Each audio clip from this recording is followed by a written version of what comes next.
I'm often asked, given that stroke support organisations are still quite small in many countries of Europe, what is their ability to influence things?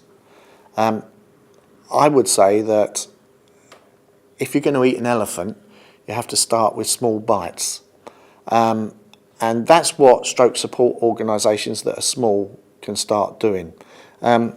Whether you start off by trying to set up supporters, support groups, peer-to-peer support in a particular town and grow it from there, or whether you've got an approach which is about let's declare ourselves the X-country stroke support organisation and we'll build support down from a top idea. It's all what's appropriate to you, but you do need to get your awareness up amongst people that you exist and that you're trying to build and that you're trying to take things forward.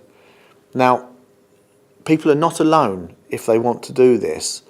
There are materials that are around that are growing all the time in terms of accessibility. So there's the Stroke Support Organisation Toolkit, there's the SSOFT material, there's SAFE, which holds regional and an annual conference where you can go and talk to people from different countries about how they've done things. And even within your country, there might be other organisations that you could talk to about how do I start up a non-governmental organisation or get things going. And of course, it's all like a bit of a pyramid, because you might be just starting at a little town to create a peer support group, but if you can grow that concept so there are a lot, then you begin to become influential in a region and then a country, and then of course there's the European level, which is SAFE, where SAFE works at European parliamentary level, where directives come down from the European Parliament to national governments about the sorts of things that they should be looking at. Often, mistakenly, people think that the European Parliament can tell national governments what to do. That's not really the case, but they can indicate that there are certain things that they should be doing, and those governments can sign up to things such as, I think we all know about the Working Hours Directive, which says that people should not work, and governments sign up to that. Well, you know, we're fighting at European level for a stroke action plan for Europe, which has recommendations in it. Well, you know, let's actually get governments in each country to actually support the fact that the EU thinks that these recommendations are good. And so we get this interaction where not only does it go up as a pyramid, but the good things can come back down again to help people. And of course, at the top of that pyramid, I would also put the World Stroke Organisation, which is working with the United Nations, with the World Health Organisation. So you might be sitting in your peer-to-peer support group in your town hall, having a session, but you're actually part of something that goes right the way up to the United Nations and the World Health Organisation. So you're not alone, and there are literally tens and tens of thousands of people all over the world who are working for the same aim as you. Well, our president, Dr. Bulincevic, has had regular meetings with the Ministry of Healthcare. Him and other, let's say, societies that are directly involved not only in stroke but in the general healthcare issues that that involve stroke victims or any other sort of victims. The meetings are held in the Ministry of Health. I'm not sure if the Minister of Health is actually there, but it's like a think tank, and I know they meet up once every couple of months. Hrvoje has started many different actions to change the situation, and these actions has been undertaken during the years. these actions are also at different levels. One level is the very first level is the people's information, so the population should be empowered with informations. And the second level is also informing policymakers and demonstrating them that an equal access is needed to reduce the burden of the disease, to improve citizens' quality of life before and after stroke, and also families of stroke victims' quality of life after stroke.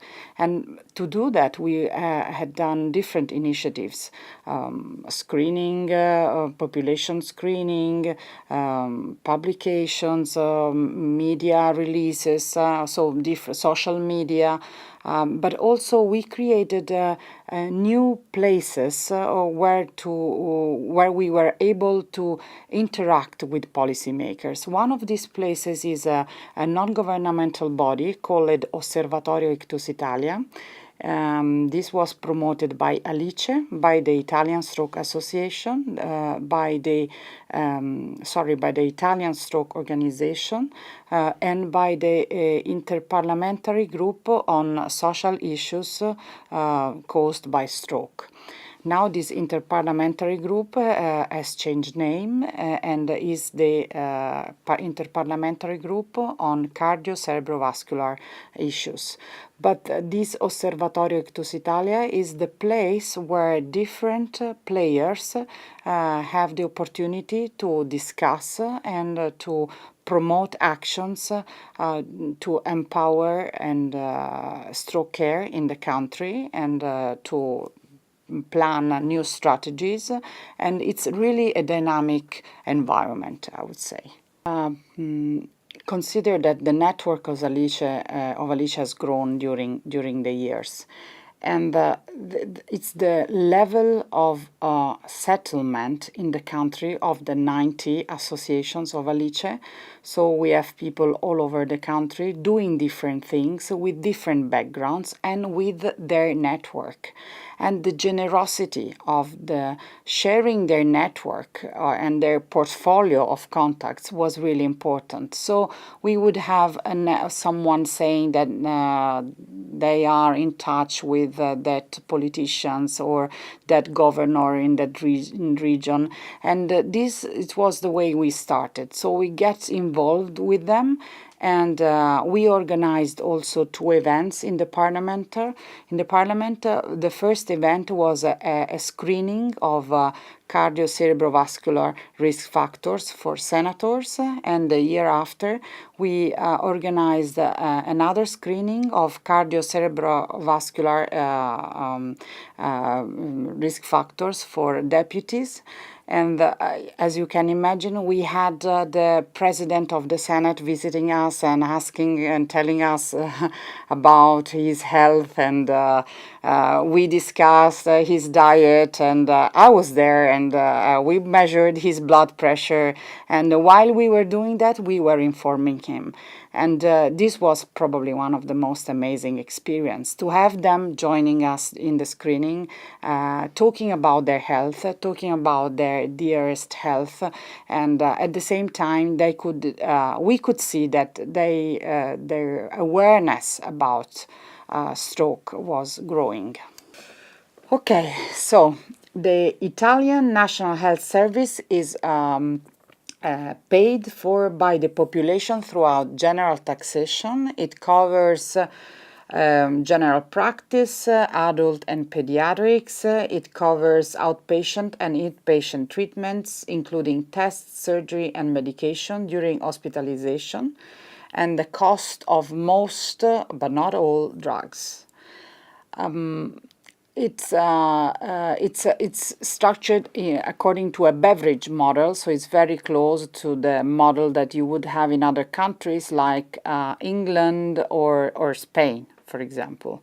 So it's not a mutualistic model. We used to have that, but we changed it in the 70s, and now we have a national health system service model. How does that model, how easy is it to influence? It is not very, this model is also regionalized, is strongly regionalized. So the central government gives directions through a body called Conferenza Stato-Regioni, so General State and Regions Conference, whereas a general strategy is presented, and then each region has to produce its own strategy, health strategy for the next 3 to 5 years, of course. So somehow, if you want to act on on health policies, you have to act at different levels. So you can act at a regional level, for example, if you think that there is a need for stroke unit in some areas, then probably is the local regional government you should interact with. Whereas the most general principles and strategic principles should be discussed at a higher level. It's a little bit about doing advocacy, and insurance companies, they are interested, of course, in a good service for their customers, so to say, for the patients. And so what we did is that we said now we all know that stroke is preventable, and 25 years ago when the stroke unit started, we also had a good story about that stroke now is treatable. And so what we did is we gave them examples where stroke units are, and on the other hand we asked stroke survivors to be part of the story, to tell their story. And what always is a good story to tell, if you reach to the people, if you reach to the bosses of a company and they say, yes, my mother had a stroke or my brother had a stroke, and this is very interesting. Yes, you are right, people should know about it. Oh, I didn't know that 70% of strokes could be prevented. Oh, I didn't know in the beginning of stroke units that stroke is treatable. So these were the first stories, and we built up a system on that.